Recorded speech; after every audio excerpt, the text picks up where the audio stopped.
J'aimerais présenter Sœur Elizabeth Davis, qui est notre animatrice aujourd'hui. Bien, alors prenons un instant et si on peut choisir de voir notre image. Prenez quelques instants pour regarder, contempler cette image et reconnaître dans la tradition dans laquelle nous sommes comme chrétiens, nous sommes le carême et les Juifs se préparent, eux, à leur Pâques. Mais ici, dans cette image, on a le cosmos et la croix. Signe d'espoir et de souffrance aussi. Chacun de vous fait partie aussi de cette discussion aujourd'hui. Vous avez choisi de donner aux sœurs de Providence à travers les services, les 4 services. Alors, à la lumière de cet engagement-là, vous pouvez apporter le don de Dieu, de la providence dans le monde, aux êtres humains et pour tout le cosmos de nouvelles façons. Et toute cette lutte et défi de faire cela en soi-même aussi est un don. So, Sister Annette, if you would. Sœur Annette, on va commencer.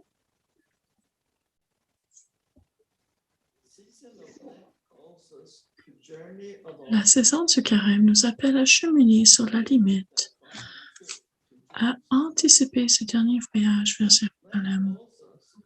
Le carême nous convie au point précis où le blé tombe en terre et où surgit la vie nouvelle. Le carême ne nous invite pas qu'à renoncer à quelque chose, mais aussi à participer au mystère de Dieu avec nous. Par ta grâce, appelle-nous à passer du chagrin à l'allégresse, du désespoir à l'espoir, de la marginalisation à de justes relations les uns avec les autres et avec la terre.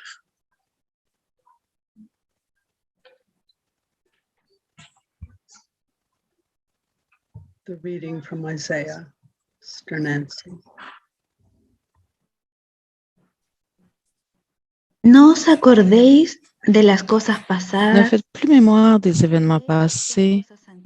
Ne songez plus aux choses d'autrefois. Voici que je fais une chose nouvelle. Elle germe déjà. Ne la voyez-vous pas? 18 al 19. Ten piedad de mí, oh Dios, según tu amor Aie constante. pitié de moi, ô Dieu, selon ton amour inébranlable, selon ta grande miséricorde, efface mes transgressions. Lave-moi entièrement de mon iniquité et purifie-moi de mon péché. Crée en moi un cœur pur, ô Dieu, et mets en moi un esprit nouveau et droit. Confidence in God and peace at the foot of the cross. Confiance en Dieu et paix au pied de la croix. Bienheureuse Émilie Gamelin.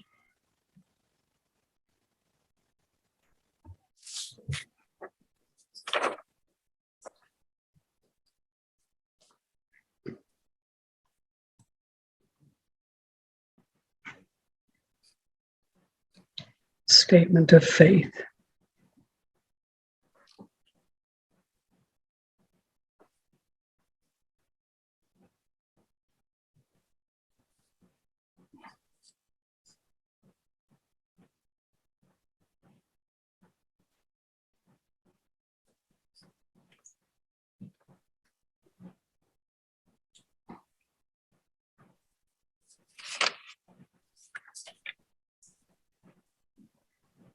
We believe that our lives are held within the encircling love of God. who knows Nous our name. croyons que nos vies sont tenues par l'amour de Dieu qui nous en sert, qui connaît nos noms et reconnaît nos besoins les plus profonds. Nous croyons que le Christ est le divin enfant du Dieu vivant et que sa grâce est comme une eau vive qui ne se tarit jamais. Nous croyons en l'Esprit de Dieu qui enfante, renouvelle et habilite, qui aspire à notre bien-être comme une mère se languit de son enfant. Nous croyons que Dieu est aussi bien dans le désert aride que dans les verts pâturages et que les temps de difficulté et de reprimande sont aussi des cadeaux d'amour. Nous croyons que notre voyage a un but et une destination et que notre chemin mène à une gloire humaine que nous ne pouvons pas encore concevoir. Nous croyons que dans l'Église, nous sommes des compagnons de route, que nous sommes appelés à nous aimer les uns les autres, comme Dieu nous aime. Telle est notre foi, et nous la professons avec humilité en Jésus-Christ. Amen.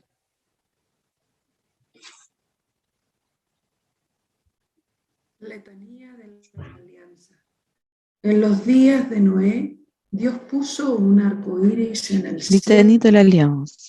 À l'époque de Noé, Dieu a placé son arc dans le ciel pour représenter l'alliance de l'amour divin offert à toute la terre.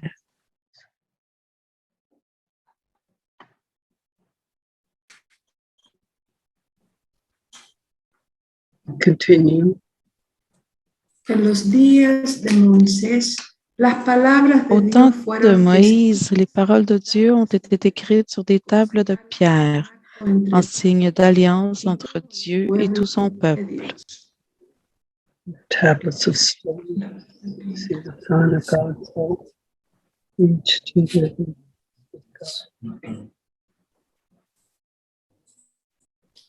En los días del À profeta, l'époque du prophète, Dieu a promis de placer une nouvelle alliance dans nos cœurs. The living body of Christ. We see the sign of God's promise among us.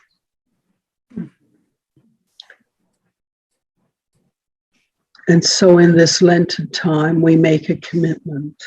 Et donc, durant ce temps de carême, engageons-nous. Juan, I think you're muted.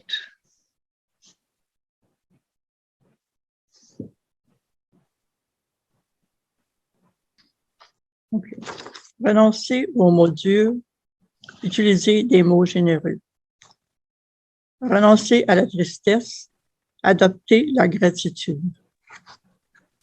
Renoncer à la colère, opter pour la douceur et la patience.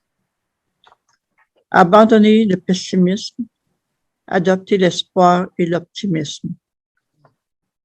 Renoncer à l'inquiétude, adopter la confiance en Dieu. Renoncer à vous plaindre, apprécier ce que vous avez. Abandonner le stress, adopter la prière. Renoncer à juger les autres, découvrir Jésus en eux.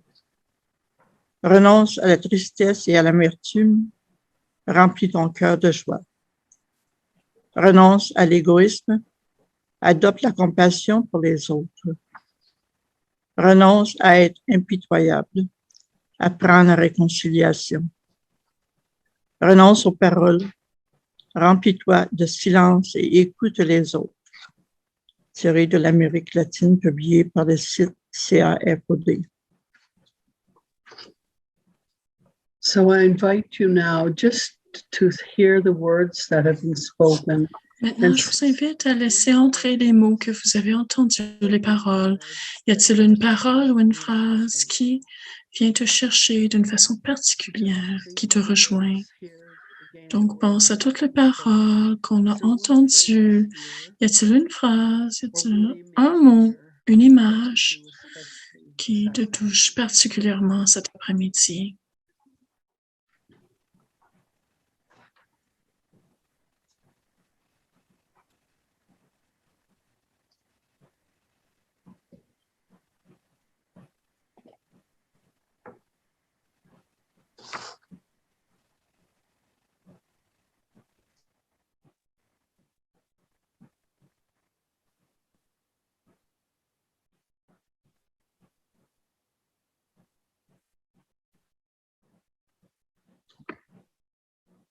And Karen, would you give us the blessing?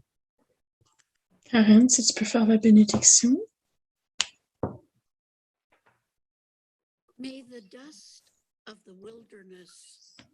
Que la poussière du désert retienne avec amour les empreintes de tes pas, façonnées comme elles le sont par la douleur, car la poussière se souvient.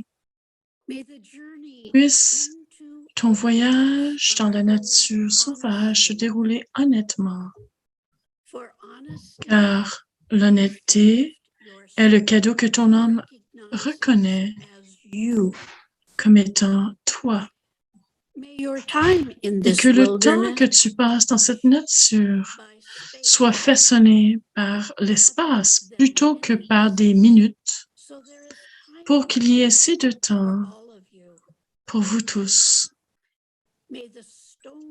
Que les pierres de cette nature, criant ton nom haut et fort, afin que ton esprit reconnaisse la voix qui t'appelle depuis toujours. Enfin, puisses-tu connaître et savoir que cette région t'attendait et puisses-tu trouver entre ces pierres une promesse grandissante. Amen.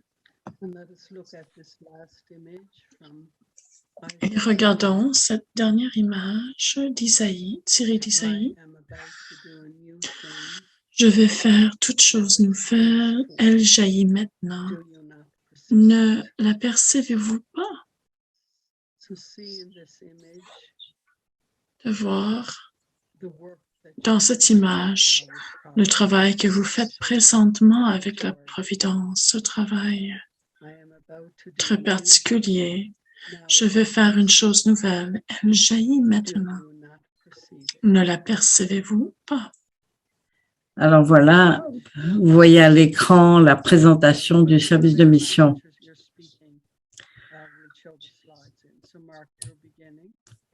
Donc Marc, vous pouvez commencer. Je n'ai pas la liste juste devant moi, mais voilà. Voilà la liste. Nous avons Sœur Annette, qui a été notre coordonnatrice, Sœur Alba Letellier, nous a aidé à compiler beaucoup de l'information. Elle était au Chili, maintenant elle est au Pérou. Maintenant, Sœur Marcia Gatica du Salvador. J'ai déjà mentionné Sœur Annette, Sœur Hortense, Demir Bailaou, pas d'Haïti, mais de Centrafrique, Sœur Patricia McKittrick et moi-même. Voilà, tout le groupe.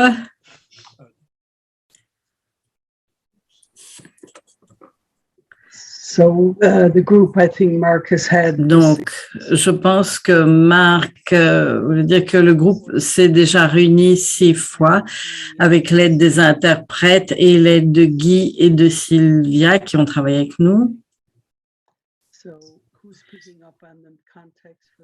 Alors, qu'est-ce qui va parler de la mise en contexte?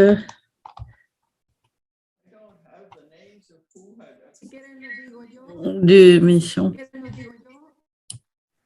Si vous voulez, moi, je peux le présenter. Marcia? Marcia?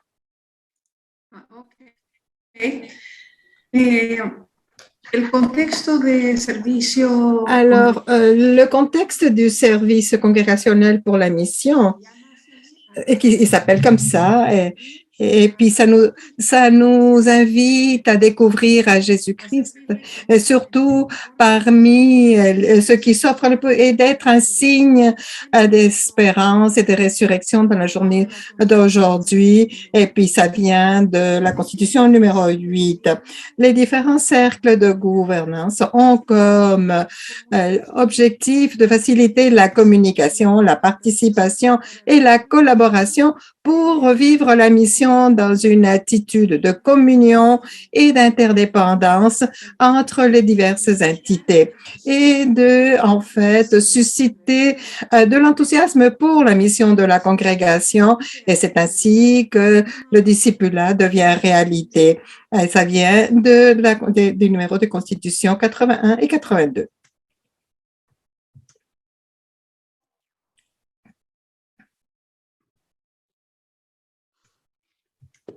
Marcia, will you continue on the vision and purpose? Marcia, est-ce que vous pouvez continuer à parler de mission et de la vision et du but? Bon.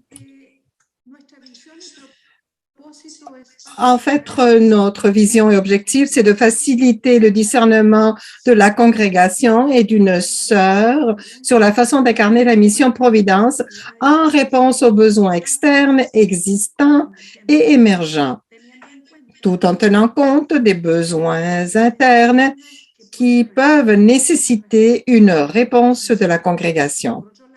D'un autre côté, c'est d'assurer que la mission Providence reste vivante et active parmi les membres de la congrégation, les associés Providence, les collaborateurs et l'Église, et protéger, promouvoir et incarner la mission Providence pour répondre aux besoins internes et externes, existants et émergents.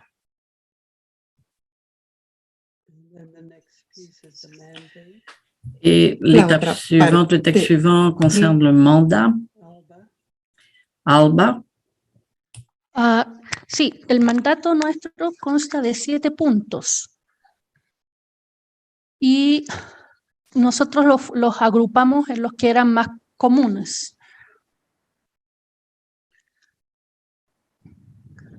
Entonces, el 1, el 6 y el 7 eran similares dentro de desde una misma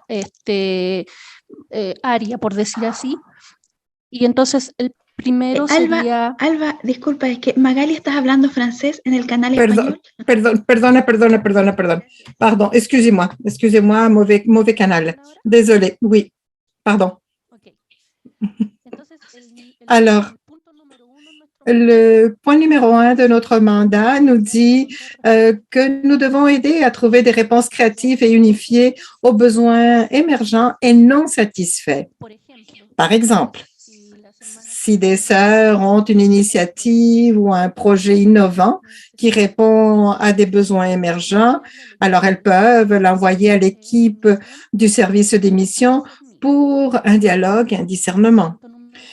Au point 6, también nos dice que tenemos que... Il s'agit là de participer ou en fait d'encourager la congrégation à participer au niveau intercongrégation à divers comités sur les questions de justice sociale et de mission, ainsi que de participer à des associations telles que les CWR, qui est la Conférence religieuse des États-Unis, le USCG, c'est l'Union internationale des supérieurs générales, la CRC, qui est la Conférence religieuse de Canada, Unanima International, Women of Providence and Collaboration, c'est en fait les femmes de Providence en collaboration, et JPIC. Et je voudrais ajouter qu'on a parlé aussi dans chaque pays où nous sommes, que nous participons aux différentes conférences de religieux et de religieuses, comme en Haïti, au Salvador, au Chili, en Philippines, etc. Et aussi une participation à d'autres comités locaux qui traitent des questions sociales. Chaque membre de l'équipe peut choisir l'association selon sa préférence. Et puis, au point 7 du mandat, on dit aussi qu'il faut utiliser le répertoire Mission Agentes comme guide et bien sûr le mettre à jour. Et puis, si on continue avec le service congrégationnel pour la mission, le numéro de mandat 2 et 3, là, il nous invite à stimuler la réflexion personnelle, le dialogue contemplatif et les conversations sur la spiritualité et les valeurs de la providence par le biais de planification de programmes de formation continue, de retraite, des lectures ou des suggestions de lecture, des webinaires et des rencontres en personne quand il sera possible.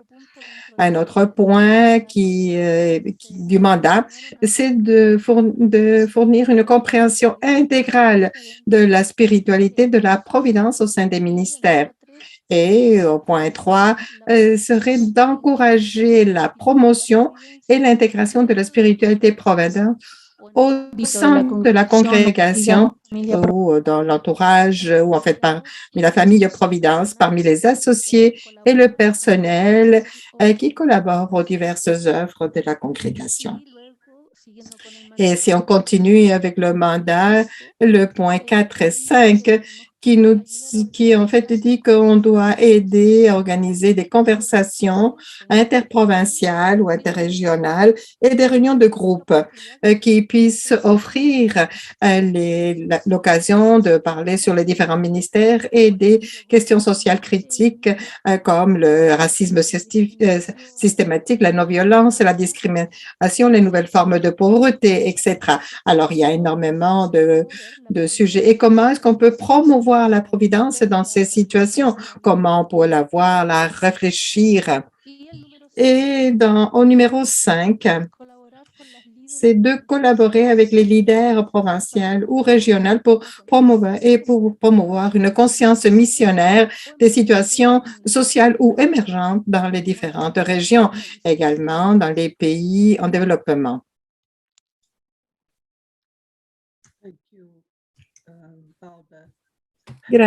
Merci, Alba. Alors, je crois que Pat va nous parler quel est notre plan avec les points 2, 3, 4, 5. Pat, veuillez allumer votre microphone. Comme processus, nous allons faire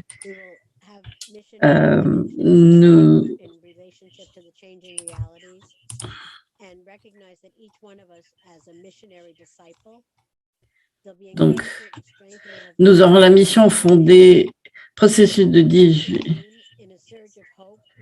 Donc, contemplation personnelle, communautaire et globale de la mission réimaginée dans les réalités changeantes, chacun en tant que disciple missionnaire, encouragement et renforcement de chacun dans la mission, thème du chapitre dans un élan d'espoir que la vie nouvelle jaillisse, lien avec le synode sur la synodalité, communion, participation et mission, divers moyens de réflexion, art, poésie, musique, tapisserie. Nous allons reconnaître notre internationalité, interculturalité, intergénérationnalité, interdépendance comme faisant partie de tout le travail que nous faisons et nous allons appeler et encourager des réponses créatives et unifiées aux besoins émergents et non satisfaits.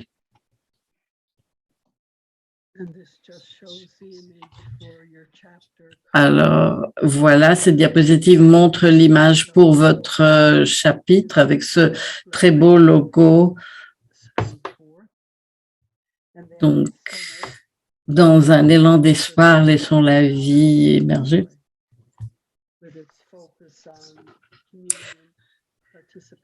Laissons jaillir une vie nouvelle et avec son focus sur une église synodale. Puis, on passe au processus relatif au mandat, donc les numéros 2, 3, 4 et 5. Et Annette, je ne me souviens plus de qui allait lire cette section. Peut-être que moi, je peux la lire parce que je suis partie du groupe. Nous avons dit qu'une des choses que nous pourrions regarder comme comité serait un processus de 18 mois qui commencera en septembre, qui irait jusqu'en novembre et puis de mars à juin. Comme ça, nous évitons l'été dans l'hémisphère nord, dans l'hémisphère sud. Et ça prendrait lieu cette année, l'année prochaine et en 2024. Notre comité va préparer des guides de réflexion. Nous allons demander aux personnes d'utiliser ces réflexions personnellement et en petits groupes.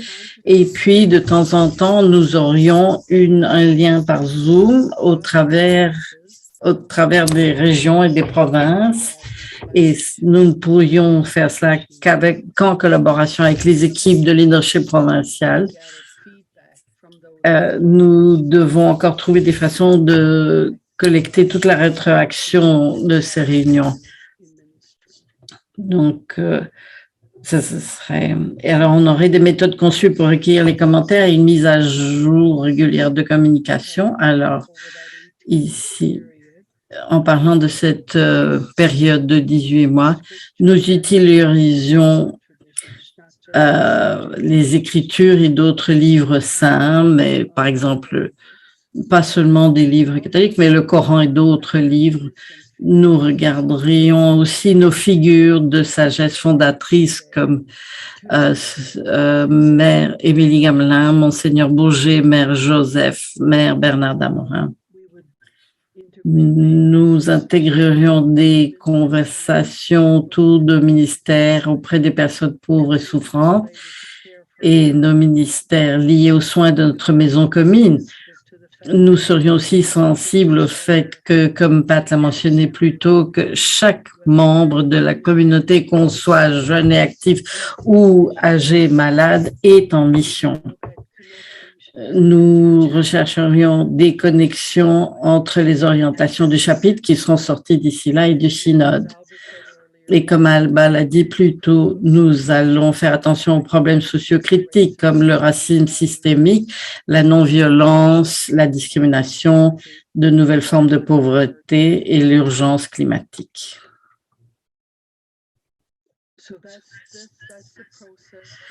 Ça, c'est le processus que nous envisageons pour les points 2, 3, 4, 5 de notre mandat. Maintenant, le point 1 du mandat, parler de comment nous pouvons répondre aux recommandations spécifiques qui seront présentées sur des réponses créatives et unifiées aux besoins émergents et non satisfaits.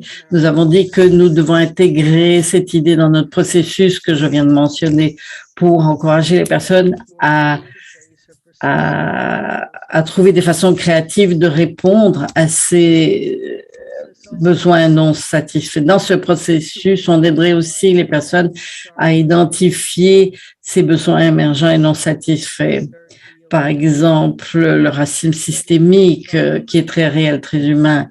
Quelle est la violence que vous voyez là où vous vivez? Où se trouve la discrimination, etc. Toutes les nouvelles formes de pauvreté dans votre réalité. Et puis, si une sœur ou un groupe de sœurs sent vraiment un appel vers un nouveau ministère dans cette région, elle pourrait utiliser notre comité comme groupe pour les aider à discerner une façon de répondre à cet appel. En ce qui concerne le point 6 du mandat, et Alba l'a déjà mentionné, nous voulons nous assurer que les conférences religieuses, qu'il ne s'agit pas seulement des conférences religieuses au Canada, aux États-Unis, mais aussi au Chili, au Salvador, aux Philippines et en Amérique latine, que toutes ces dernières soient incluses. Et en ce qui concerne la participation dans ces groupes, nous pensons que le bénéfice de faire cela, c'est qu'on rapporte des informations des comités au service des missions, qu'on va pouvoir partager l'information de ces comités avec toutes les sœurs de la congrégation, mais aussi que notre présence dans beaucoup de ces groupes va apporter la sagesse qui proviennent des sœurs de la Providence. Et en ce qui concerne le point 7 du mandat, le directoire que nous avons maintenant a été en partie mis à jour en 2014 en ce qui concerne les lignes directrices pour les expériences interculturelles et les références aux expériences interculturelles dans le nouveau répertoire de formation initiale.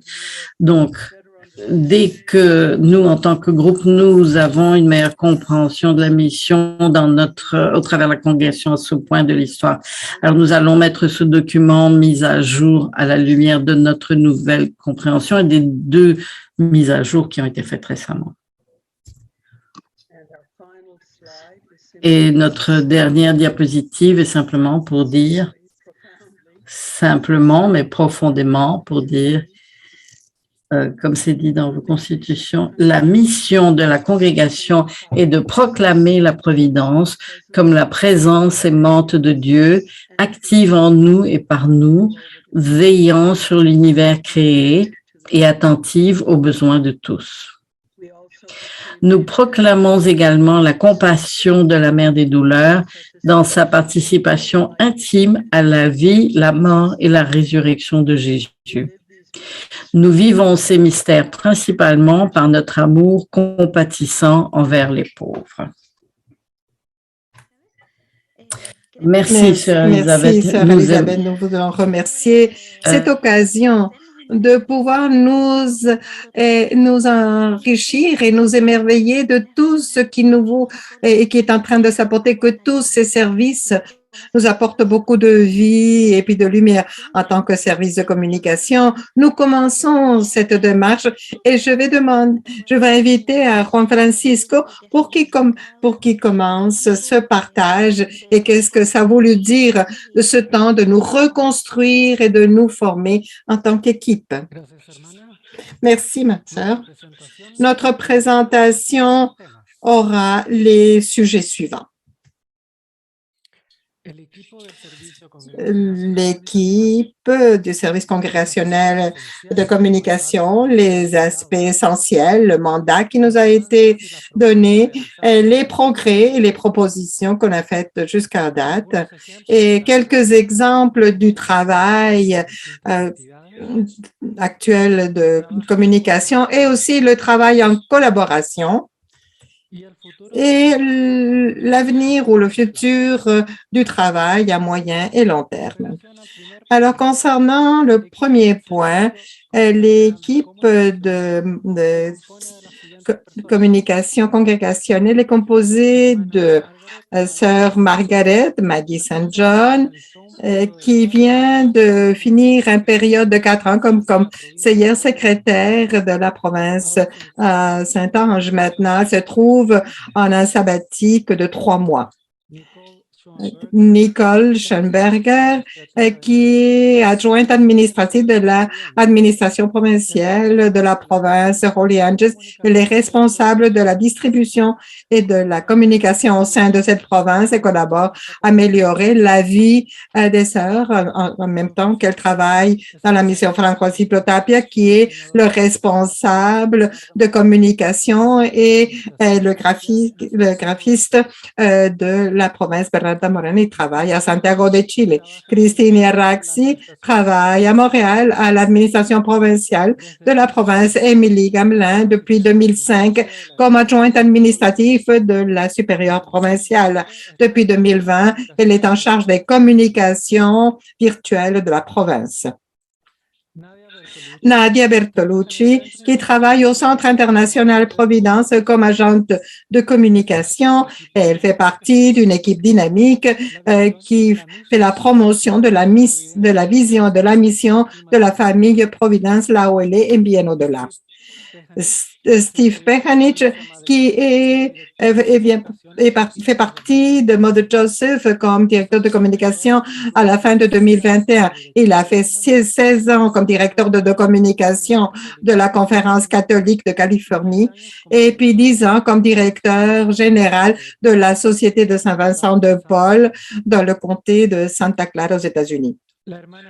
Sœur de l'équipe de leadership général, sœur Nancy Arevalo, qui est responsable du bureau de communication du Centre international au service de la mission Providence. Comme équipe, nous avons pu nous réunir en présence d'un ou deux fois par mois, sauf en janvier de 2022, où c'est le mois où on a participé à un webinaire sur la communication organisé par l'Union internationale des supérieurs générales. Nos réunions, nous les faisons à travers Zoom avec interprétation en anglais et espagnol.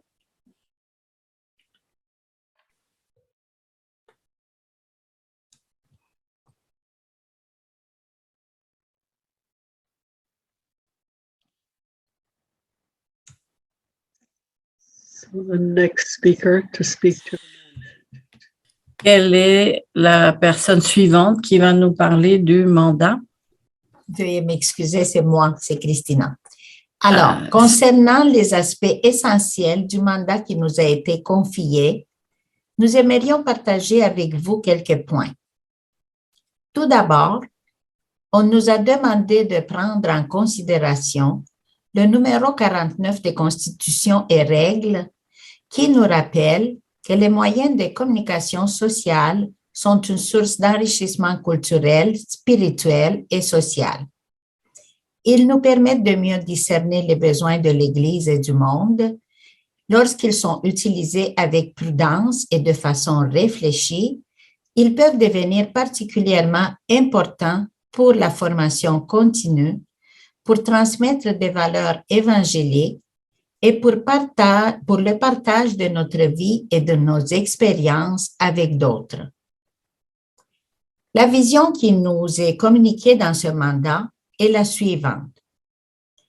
Renforcer la culture de la communication dans tous les cercles en assurant son unité et la maîtrise des langues utilisées dans la congrégation afin de vivre notre charisme et notre mission de manière créative et de répondre aux besoins émergents du monde dans lequel nous vivons et que nous sommes appelés à servir. Dans le mandat, on nous a spécifiquement demandé de faire ce qui suit. En premier, concevoir dans un esprit d'écoute, de dialogue et de discernement contemplatif un brouillon de plan de communication qui comprendra des dialogues au sein de l'équipe et avec le bureau de communication des différentes provinces afin de comprendre leur réalité actuelle et des conversations approfondies qui permettent d'identifier les principales valeurs de ce service congrégationnel et les attentes à son égard.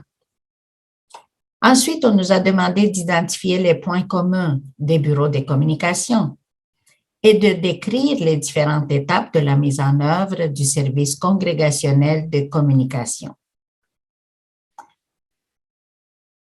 Le numéro 4, c'était élaborer un plan de formation continue au fur et à mesure de la mise en place du service et selon les besoins pour assurer l'accès aux plateformes et aux outils nécessaires pour promouvoir notre mission Providence, la participation de toutes les personnes en veillant à ce que personne ne se sente isolé ou exclu, l'accessibilité et l'égalité dans l'utilisation des différents moyens de communication et la réception de l'information par toutes les sœurs, la famille Providence et la société selon les différentes réalités et besoins des personnes.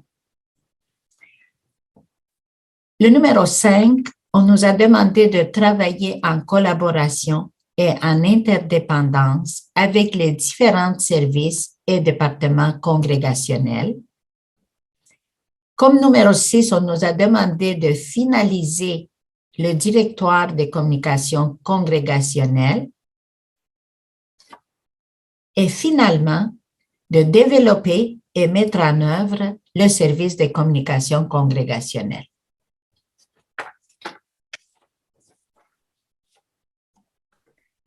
As a team, to date, we have already made progress. Comme équipe, nous avons déjà fait du progrès en établissant une proposition pour le service de communication.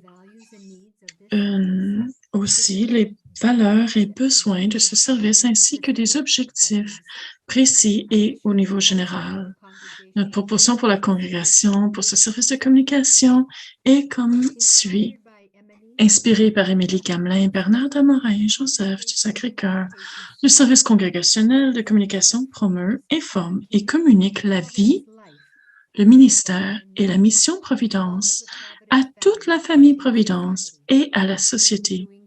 Ce faisant, nous favorisons le bien commun, la solidarité, la paix et l'évangélisation. Les valeurs que nous proposons sont respecter les valeurs fondamentales de la congrégation, l'humilité, la simplicité, la charité, l'écoute, le discernement et l'unité. Nous efforcer de vivre ces qualités dans toutes nos activités et relations, la transparence, la collaboration et l'inclusion, la confiance, l'appréciation, la créativité, ouverture et volonté, précision, souplesse et adaptation et apprentissage. Les besoins que nous avons identifiés sont les suivants. Promouvoir l'ouverture, la flexibilité, la volonté de collaborer et d'écouter. Reconnaître le besoin de demander de l'aide. Reconnaître la réalité changeante de la congrégation et identifier les signes des temps. Favoriser l'appréciation et le respect de tous. Établir les limites, les priorités, la précision et promouvoir la créativité dans la communication. Développer l'efficacité de la communication. Fournir toute communication en français, espagnol ou anglais d'une manière culturellement et linguistiquement appropriée.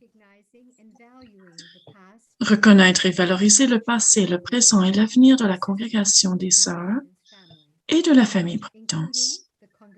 Inclure le service congrégationnel de communication en tant que consultante et contributrice à la planification stratégique afin d'accroître la rapidité et l'efficacité de tous les efforts de communication. Et comme proposition d'objectif général, voici. Promouvoir et nourrir la mission et l'unité dans la congrégation par la communication. Et objectifs spécifiques, promouvoir la compréhension, l'écoute et le dialogue entre les sœurs, les compagnes, les associés, le personnel et les collaborateurs. Créer et partager un plan de formation continue en communication. Collaborer de manière créative à répandre la mission Providence dans le monde actuel, faire connaître la mission et le travail des grandes femmes de la Providence. Compléter et mettre en œuvre le directoire des communications, le mettre à jour selon les besoins. Maintenant, nous aimerions partager avec vous certaines des tâches que les bureaux de communication de chaque entité réalisent actuellement. Il nous s'agit de quelques exemples. Nous ne couvrions donc pas tout ce que fait chaque équipe. Parmi de nombreuses autres tâches, le bureau de communication du Centre international Providence publie Missive Providence, le bulletin des associés Providence et Vie Providence. En outre, une sœur ou un associé Providence est invité chaque semaine à réfléchir à l'Évangile du dimanche par le biais de la Réflexion Providence, qui est diffusée par courriel sur le site web et sur Facebook. Des interviews des sœurs de la Providence, des compilations historiques et actuelles, ainsi que des événements importants sont diffusés sur YouTube, dont beaucoup sont également affichés sur notre web, Perle de la Providence. Pour sa part, le bureau de communication de la province Mother Joseph produit Caritas, une publication trimestrielle qui examine le travail de la famille Providence dans la province. Le personnel met régulièrement à jour le site web et produit du matériel pour les réseaux sociaux. Il fournit également du matériel de recrutement vocationnel comme des brochures et des autocollants. Le bureau de communication de cette province contribue à des projets spéciaux tout au long de l'année.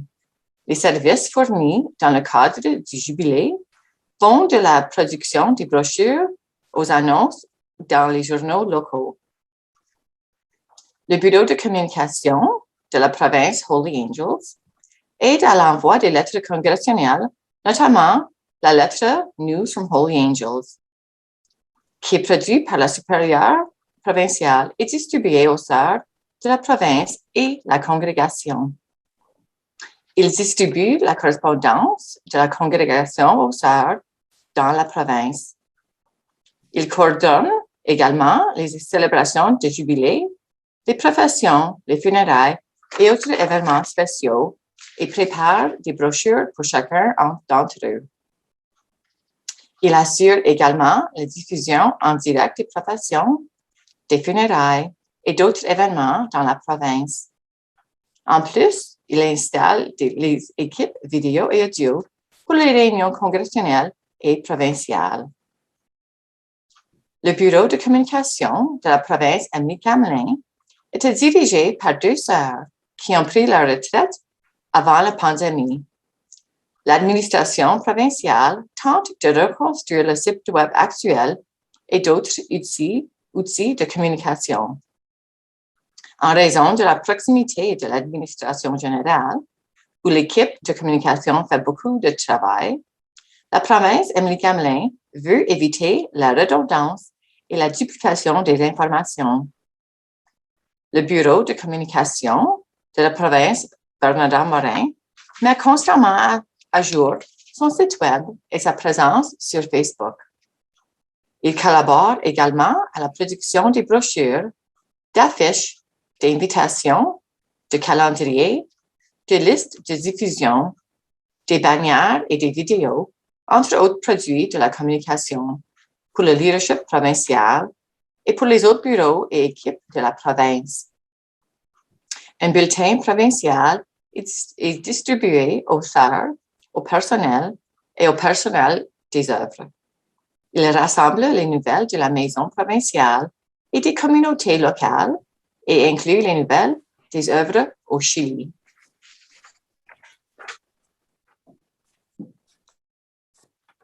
En este apartado sobre el trabajo colaborativo en comunicación, Dans cette section consacrée au travail collaboratif en communication, nous cherchons à souligner l'importance de travailler ensemble.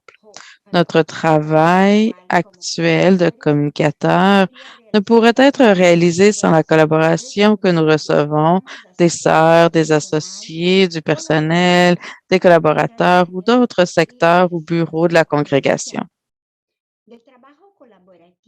Du travail collaboratif que nous respirons et vivons chaque jour, l'essence de notre travail est la collaboration. En même temps, nous sommes convaincus que l'unité de la congrégation ne peut s'atteindre sans communication. L'unité implique l'interdépendance et pour y parvenir, nous devons communiquer correctement. La communication est plus que l'échange d'informations. C'est un flux continu, un retour constant, une conversation permanente.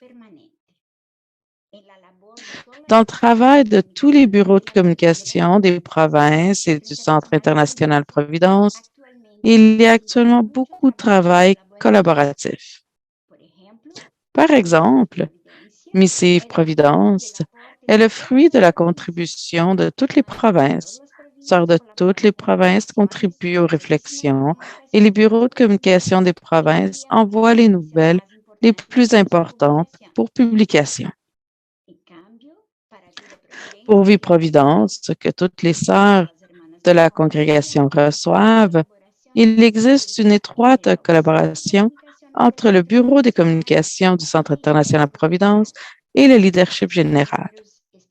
Pour ces numéros spéciaux, il y a également eu des collaborations avec les archives Providence du Centre international Providence, les archives de la province Bernard-Lamourine, le Bureau de la cause pour la canonisation d'Émilie Tavernier-Gamelin. Pour le bulletin de la province Bernard-Lamourine, on reçoit la collaboration des sœurs d'autres bureaux, comités de la province et aussi de chacune des œuvres au Chili. Le bureau de communication de la province Bernard-Lamourine fournit des services de conception graphique et de communication audiovisuelle pour le bureau de la cause de béatification de Mère Bernard-Lamourine et le Centre de spiritualité Providence de la province. Le bureau de communication de la province Holy Angels collabore avec les sœurs, l'archiviste et le personnel pour prendre des photos, créer des affiches, des annonces et des brochures sur les jubilés, les vocations et la formation. En outre, Il existe une collaboration permanente entre ce bureau des communications et l'équipe de leadership provincial. Puis, Écho de la province Émilie-Gamelin est une nouvelle publication qui est envoyée selon les besoins à la province et aux autres provinces de la congrégation. Les sœurs et le personnel de la province Émilie-Gamelin collaborent à la production de cette publication. Comme dernier exemple, le personnel du bureau de communication de la province Mother Joseph a travaillé en collaboration avec l'équipe de leadership provincial, le conseil général, des experts en la matière et des organisations partenaires pour élaborer un plan de communication en situation de crise. Comme préparation à l'inattendu, le plan identifie les personnes qui seront réunies en cas de crise, le rôle que chaque service assumera et les paramètres qu'ils suivront pour répondre aux médias ou au grand public. En cas de crise imprévue, et aucune organisation n'est à l'abri de cette éventualité, le plan vise à assurer qu'on raconte bien tous les faits, que les individus soient traités justement et que l'impact négatif sur la réputation de la province soit minimisé ou évité. En ce qui concerne le travail collaboratif, notre rêve est que le service de communication ne se contente pas d'agir comme un éditeur, compilateur ou producteur de matériel de communication, mais devienne un allié stratégique, un consultant qui apporte des idées pour la meilleure diffusion des contenus et des messages produits par d'autres secteurs et bureaux de la congrégation, y compris les services congrégationnels. Nous aimerions inviter tous les services à nous considérer dans un travail de collaboration pour l'unité et le bien de la congrégation. Nous voulons non seulement être les exécutants des idées propres à chaque service et qui nécessitent une collaboration en matière de communication, mais aussi fournir un service de planification stratégique en matière de communication. Nous pouvons déjà donner quelques exemples concrets. Pour la diffusion de ces programmes de formation, le service de formation des congrégationnels peut compter sur la collaboration du service de communication congrégationnel pour diffuser ces initiatives, mais aussi le service de communication peut apporter des stratégies pour atteindre tous les publics visés et pour cela, il est nécessaire d'être impliqué dès les premières phases des différentes initiatives de formation. Le service de communication congrégationnelle devrait collaborer avec le service de formation congrégationnelle pour remplir son mandat, puisque celui-ci inclut, comme indiqué ci-dessus, la formation à la communication. Le service de mission peut s'appuyer sur le service de communication pour diffuser des messages et des initiatives sur des thèmes intéressants à la congrégation, comme le changement climatique. Le service des finances peut également être soutenu en matière de communication. Ils doivent également travailler ensemble sur l'élaboration des budgets, les communiqués officiels, etc. Ce ne sont là que quelques exemples spécifiques du travail de collaboration qui se profile déjà à l'horizon. Merci. Okay, to conclude, we would like to comment briefly. Bien, alors pour terminer, nous aimerions faire un petit commentaire sur notre moyen terme et long terme, nos plans. Donc, nous allons continuer à nous rencontrer 2 fois par mois, mais on va se rencontrer à Montréal. On espère avant le chapitre général de cet été. Et suite, selon notre mandat, nous voulons travailler sur justement le directoire congressionnel sur les communications, un plan de formation en communication aussi. Et en même temps, nous allons avancer sur un plan de communication qui va pouvoir guider notre service aussi. Et nous allons faire ceci en cherchant les meilleures façons de pouvoir atteindre les objectifs déjà décrits en pensant stratégiquement à ce qu'on a à rejoindre ainsi que quels moyens qui seront les mieux qu'on devrait utiliser. De cette façon, nous allons pouvoir utiliser du meilleur tout ce qui existe déjà parmi nos employés et les sœurs. Ce plan peut inclure aussi un plan pour les réseaux sociaux, des préférences, l'identité graphique, ainsi qu'un plan de communication en crise, lors de crise. Merci beaucoup. On a hâte de pouvoir collaborer avec vous dans l'avenir et que Dieu vous bénisse. Donc, sur la première que nous avons, c'est celle qui nous parle de la vision. Non, c'est pas la première. La première, c'est la vision. Et puis, très bien.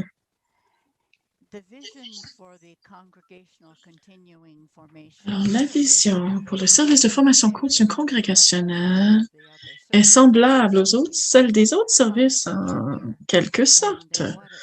Donc, on voit que nous sommes pas mal synchronisés dans la vision, même si on a chacun notre façon de le dire.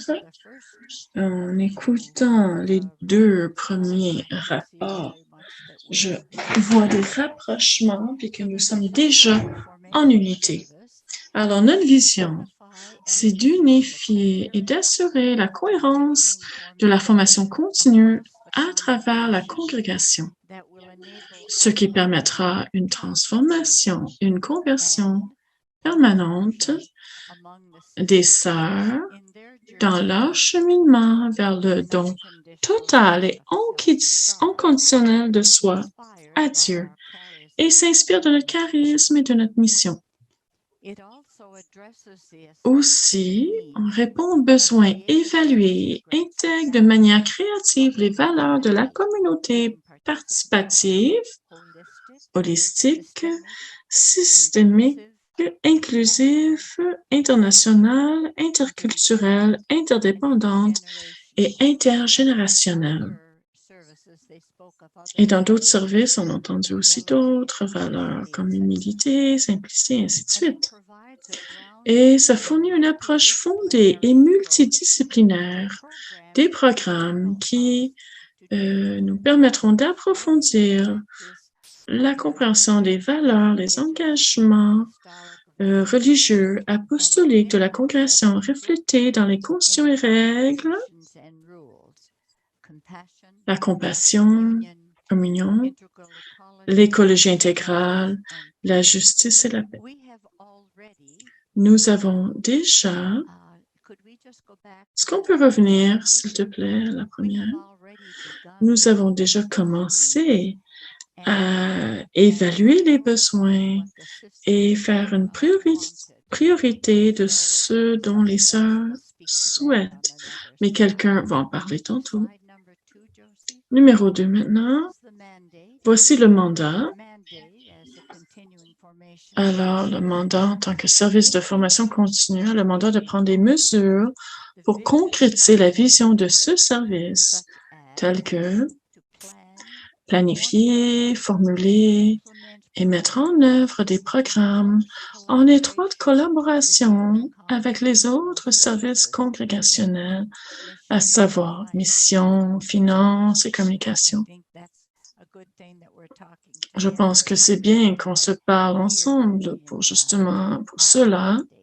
Nous l'avons mis, nous, dans notre mandat, comment on peut faire cela. Coordonner l'évaluation des besoins et des pratiques de formation continue dans toute la congrégation. Vous savez, c'est un travail de longue haleine. On a commencé avec un sondage pour recevoir les besoins, mais on a à poursuivre à faire cela en avançant, car cela peut changer d'un mois à l'autre, d'une année à l'autre. Utiliser, troisième, utiliser et rendre disponible et assurer la circulation des ressources en formation continue, par exemple, ce qui vient de la CRC, LCWR aux États-Unis, UISG Rome, CLAR, WPC et la famille de Vincent.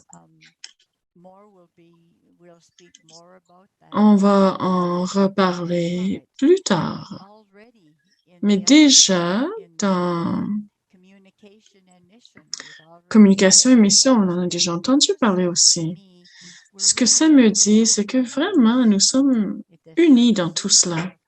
Les services sont vraiment, les différents services, oui, mais on est unis, on est un seul corps dans notre façon de vouloir les vivre, les communiquer, planifier pour notre avenir.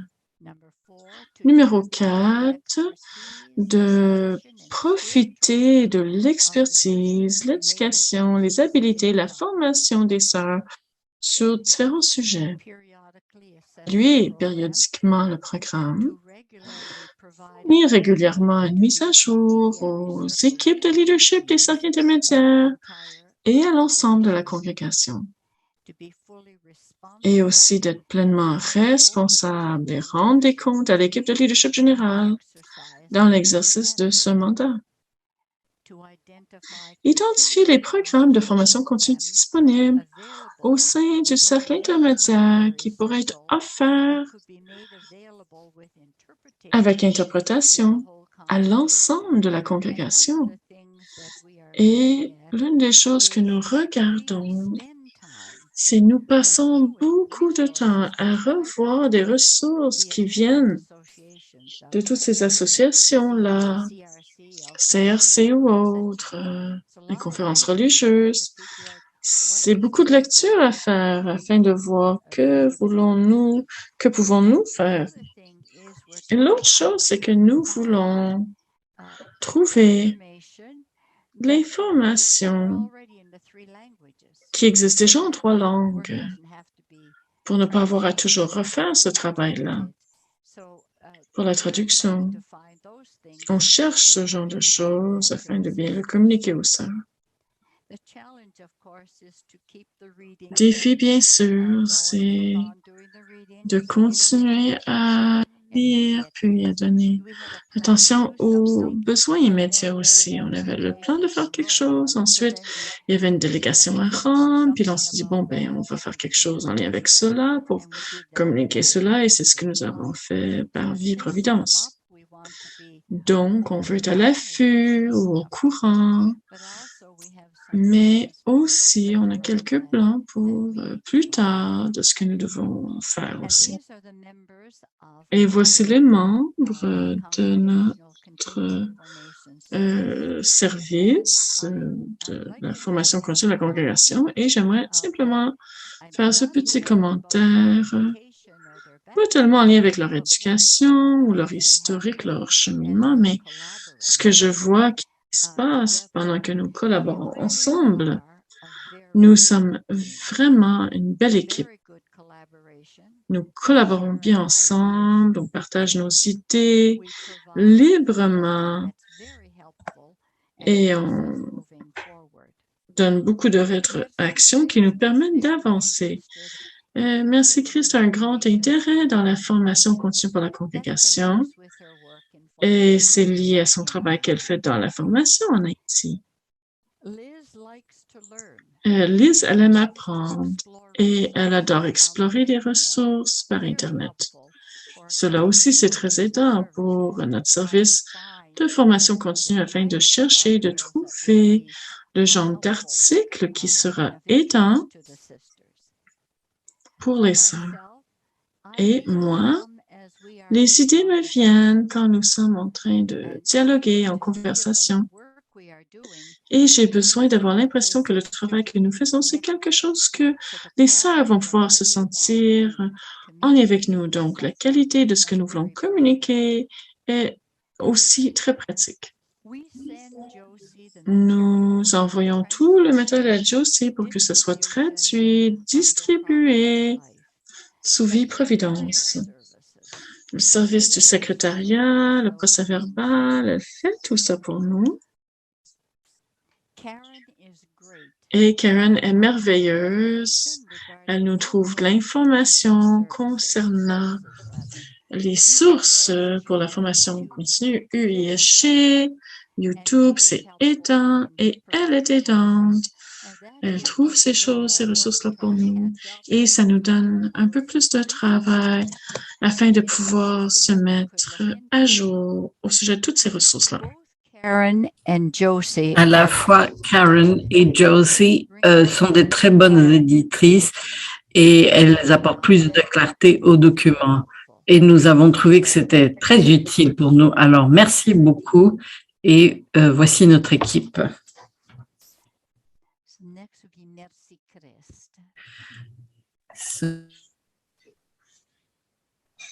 Alors, je continue. C'est en 2021 que l'équipe du service a entamé son travail. Donc, nous avons quelques rencontres en 2021. Et notre première rencontre a eu lieu le 25 octobre. Et notre première tâche consiste à recueillir des informations sur la formation continue. Et le 20 novembre, nous avons envoyé une lettre aux différentes communautés locales en les invitant à répondre aux différentes questions susceptibles de nous aider à mieux comprendre les réalités, les expériences, les besoins exprimés et les ressources de la congrégation. Et après, nous avons fait la compilation de ces réponses avec la lettre. Et ce document a servi de point de départ pour établir les priorités et planifier le service de formation continue.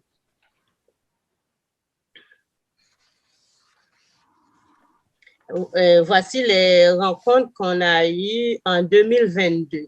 Le mois de janvier, nous avons examiné la compilation des réponses reçues des communautés locales de la congrégation et partage de ceux qui s'en dégageaient. Et ces réponses nous ont aidé vraiment à organiser les programmes de planification et les activités de la formation continue de la congrégation. Au mois de février, nous avons eu une discussion sur les priorités qui se dégageaient du sondage, par exemple, la gouvernance, le racisme, le désir de vivre une retraite congrégationnelle et d'en planifier sa première présentation, de choisir le sujet et la personne ressource. Nous avons également examiné la façon dont le programme pourrait être coparrainé par deux des services de la congrégation, comme le modèle de gouvernance. Et comme vous avez entendu tantôt, les services, il y a deux qui ont parlé, qui ont déjà un lien avec notre service. Les ressources qui pourraient être rendues disponibles à la congrégation ont également été abordées. Comme Betty vient de dire, qu'on a reçu pas mal de sources, des informations de la part de Sœur Karine pour des informations. Au mois de mars, nous avons discuté sur la réunion, c'était en Zoom tenue le 24 février. Donc, c'était comme une préparation au sujet du nouveau modèle de gouvernance animé par Sœur Djobalai et Teresa. Nous avons senti qu'il nous fallait davantage de clarté au sujet du nouveau modèle de gouvernance. L'infolette Vie Providence du 24 mars a rendu disponible aux sœurs la vidéo de la rencontre incluant des réponses aux questions qui avaient été posées. Nous espérons que ce document contribuera à approfondir notre compréhension du nouveau modèle de gouvernance parce que nous avons eu beaucoup de questions et pendant la rencontre et après la rencontre, il y a des sœurs, des personnes qui voulaient avoir plus de clarification. Et nous avons fait un envoi par le service de formation continue de Natic à Vie-Providence concernant les ressources en préparation des rencontres qui se tiendront entre le 28 mars et le 1er avril 2022 à Rome entre le pape François et la délégation autochtone du Canada. Et comme hier aussi, on a eu une rencontre là-dessus.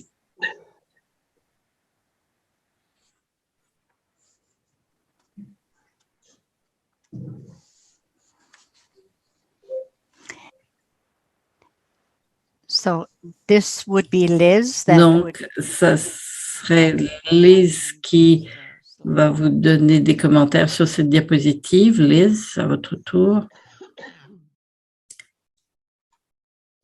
Liz, you're muted. Liz, votre microphone est éteint.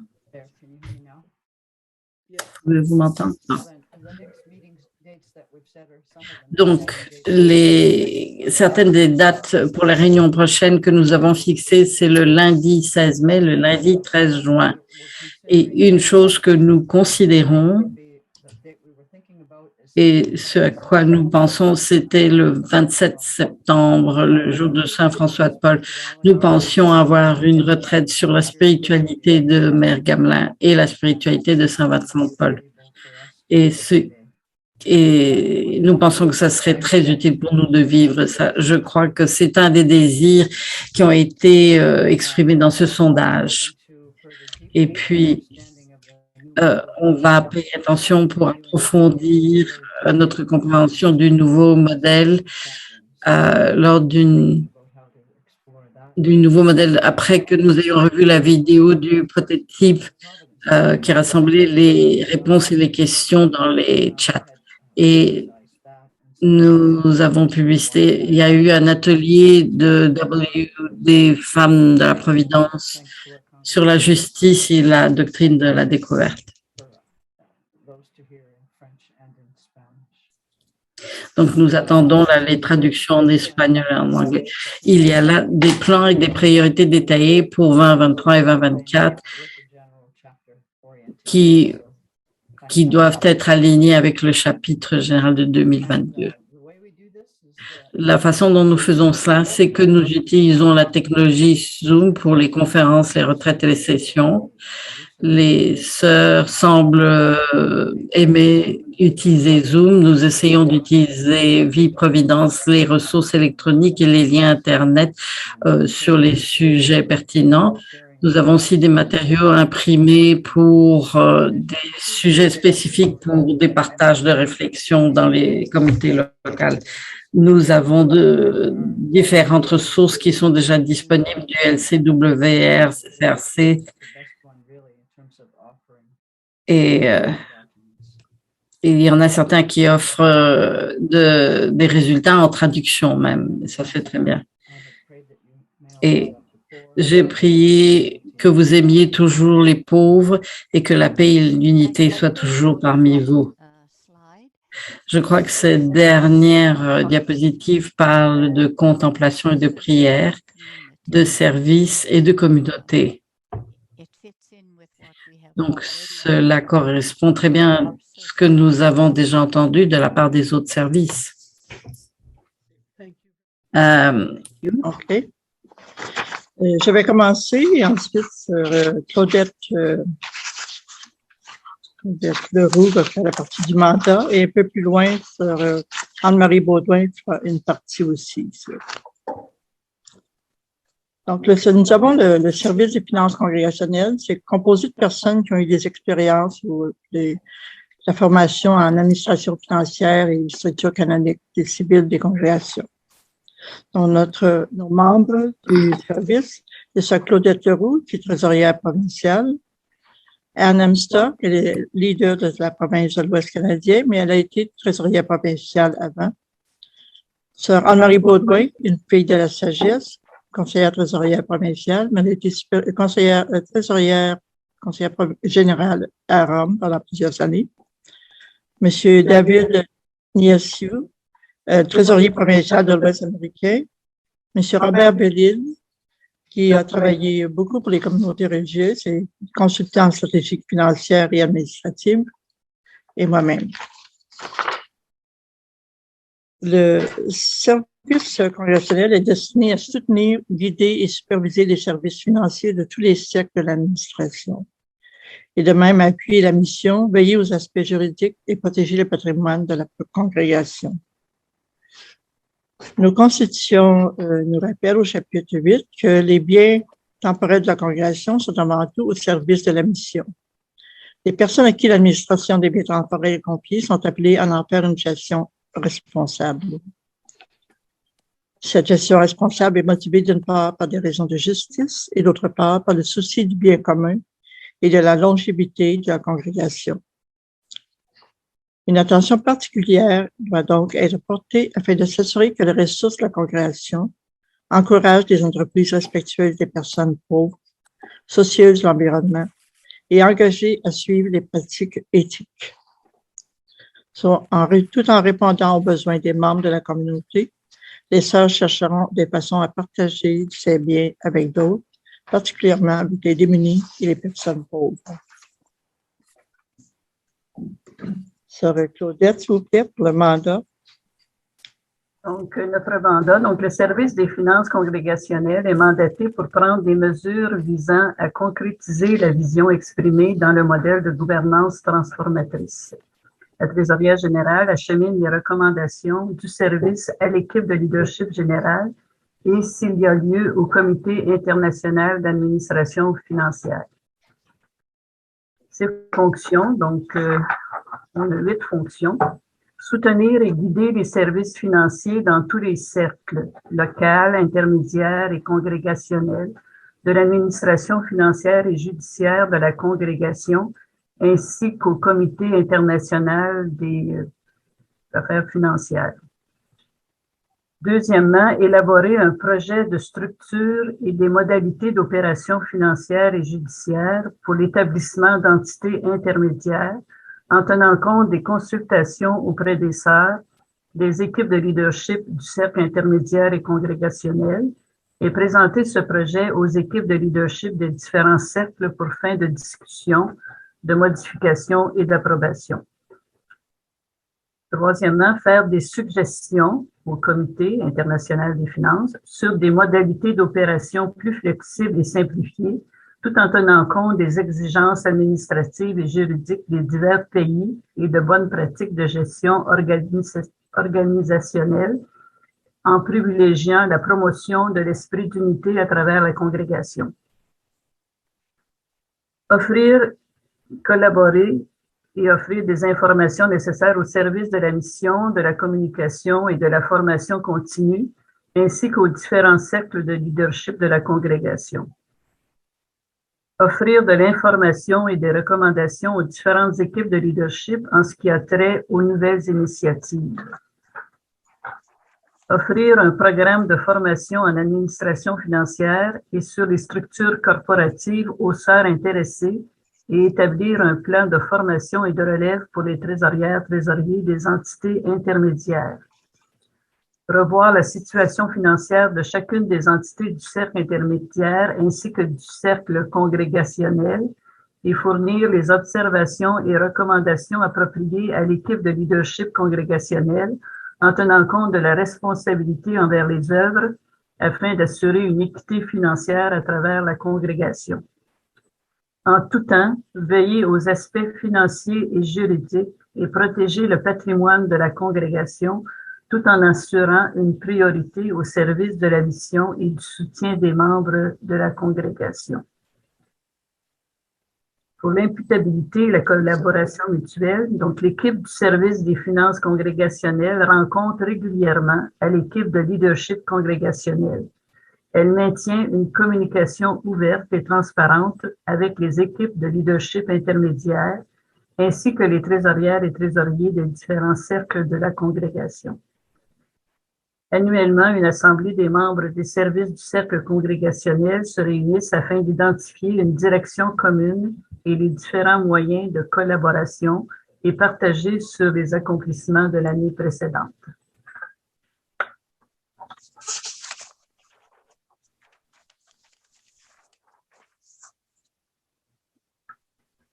Maintenant, je vais parler de notre plan de travail et des démarches. Le service des finances a tenu sa première rencontre le 17 mars dernier via la plateforme Zoom. Afin de se familiariser avec la situation actuelle de la communauté, avant la rencontre, les membres furent invités à prendre connaissance des documents suivants. La structure congrégationnelle, le modèle de gouvernance proposé, qui est élaboré sur l'esprit et les attentes des communautés locales, le rôle et les fonctions du cercle intermédiaire, ainsi que le cercle congrégationnel, et qui inclut aussi les 4 services, mission, communication, formation continue et finances, ainsi que le mandat du service des finances. Nous avons aussi eu l'opportunité de regarder l'organigramme canonique et civil de la congrégation, les projections démographiques par province et par groupe d'âge de 2017 à 2042, et aussi le document intitulé « Processus de transformation de la structure de gouvernance de la congrégation ». C'est un sommaire du cheminement des membres de la congrégation de 2015 jusqu'à ce jour. Donc, notre démarche. Lors de la rencontre, les participants ont passé en revue les différents documents et ont eu l'occasion de fournir leurs observations, de demander des explications et de partager leur expérience, leurs commentaires et recommandations. Cet exercice de transformation de la gouvernance, afin de mettre en application un modèle plus adapté à notre réalité, a permis une série de rencontres des membres de la communauté afin d'échanger sur leurs valeurs, leur vision d'avenir, leur aspiration pour la congrégation dans son ensemble. Ces rassemblements multiples ont fait grandir en chacune l'esprit d'unité, de communion, de collaboration, de support mutuel et une connaissance plus approfondie les unes des autres. Les réalités de l'interculturalité, l'interdépendance, l'intergénérationnalité, l'internationalité furent mises en valeur. C'est à la suite de ce processus de transformation qu'en 2021, les 4 services congrégationnels ont été formés et débuté leur mandat, leur démarche. En février 2022, lors d'une rencontre congrégationnelle, l'équipe de leadership général a présenté un prototype de cercle intermédiaire afin d'ouvrir la discussion. Le processus suggéré comprenait 2 regroupements à l'intérieur du cercle intermédiaire.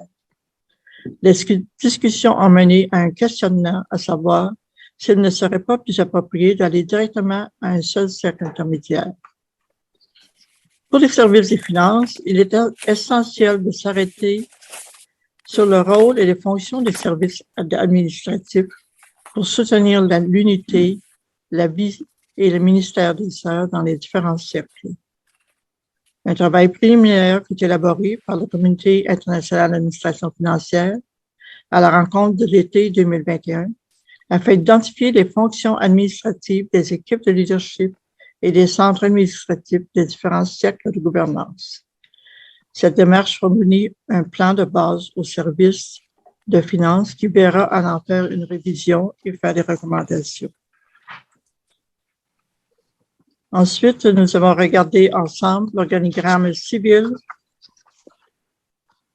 Cet organigramme démontre que la congrégation gère actuellement 40 corporations, soit 12 pour les provinces Émilie-Gamelin, 7 pour la province Holy Angel, 14 pour la province Bernardin-Morin, 3 pour la province Mother-Joseph et 4 pour l'administration générale, incluant celle du Fonds Providence.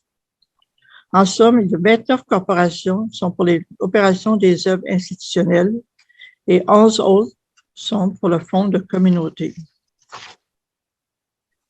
Bien que les provinces aient pris connaissance de la lourdeur de la gestion des œuvres et y réfléchissent, il reste qu'il est difficile d'aboutir à des actions concrètes afin d'alléger la responsabilité de la communauté, tout en élaborant des structures où la communauté en serait détachée ou en prendrait des mesures pour s'en départir. Pourtant, cette démarche est nécessaire quand on prend en considération la diminution des effectifs de la congrégation. Lorsqu'on regarde la projection démographique, elle nous démontre qu'au 1er janvier 2022, La congrégation était composée de 359 membres, sœurs, vœux perpétuels, vœux temporaires et novices.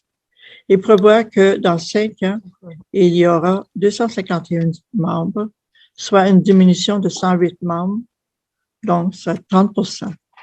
Et que dans 10 ans, il n'y aura que 191 membres, soit une diminution de 47% en comparaison de janvier 2022. Dans 10 ans, il y aura 99 sœurs de 80 ans et plus et 92 sœurs de 80 ans et moins, si la projection des nouvelles membres se réalise. La grande majorité des nouvelles membres sont prévues en Haïti. Actuellement, les sœurs occupant des postes de leadership se répartissent ainsi. 50% des sœurs ont plus de 75 ans.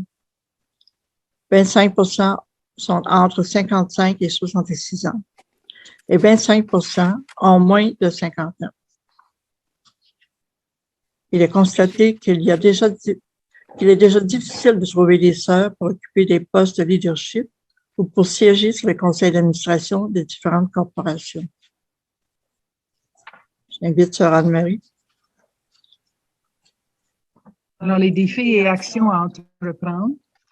Bien que la congrégation ait débuté sa démarche de transformation en avril 2015, les changements ne sont traduits en action que depuis 1 an.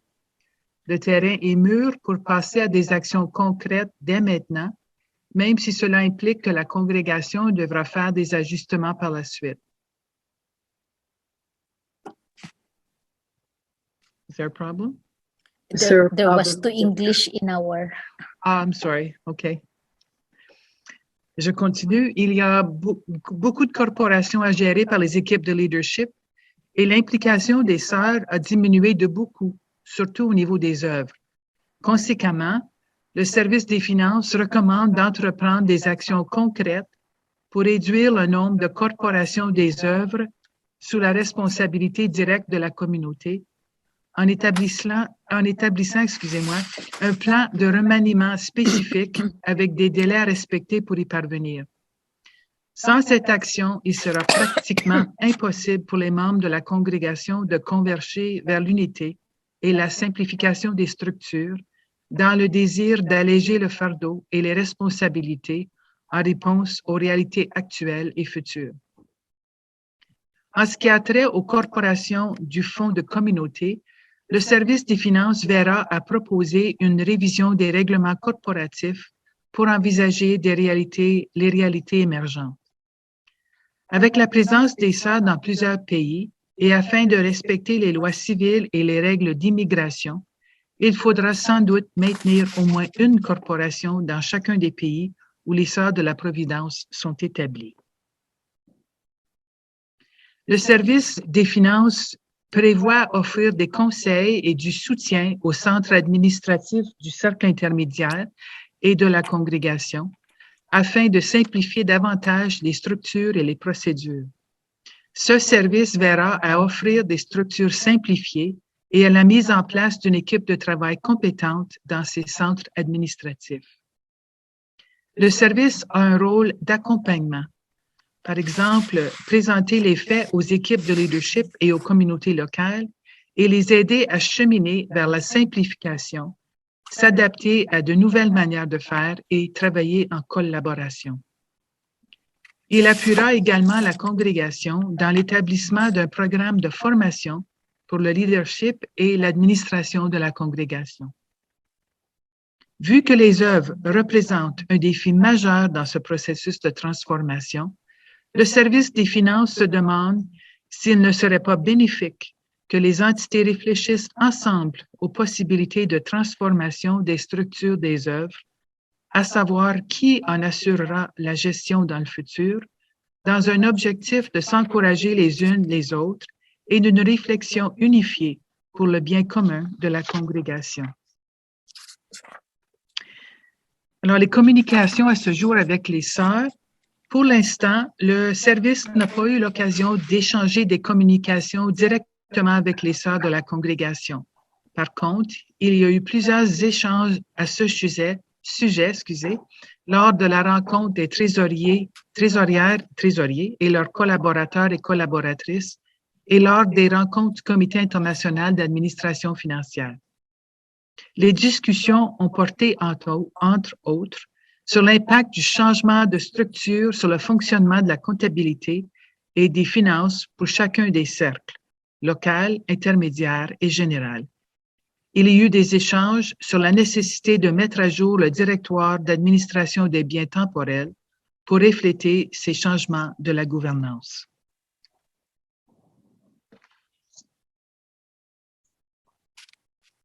Le service des finances reconnaît que le changement de structure comporte plusieurs défis et qu'il n'est jamais facile de modifier des manières de fonctionner qui ont été bénéfiques pendant plusieurs années, surtout lorsqu'on parle d'administration financière et de structures juridiques.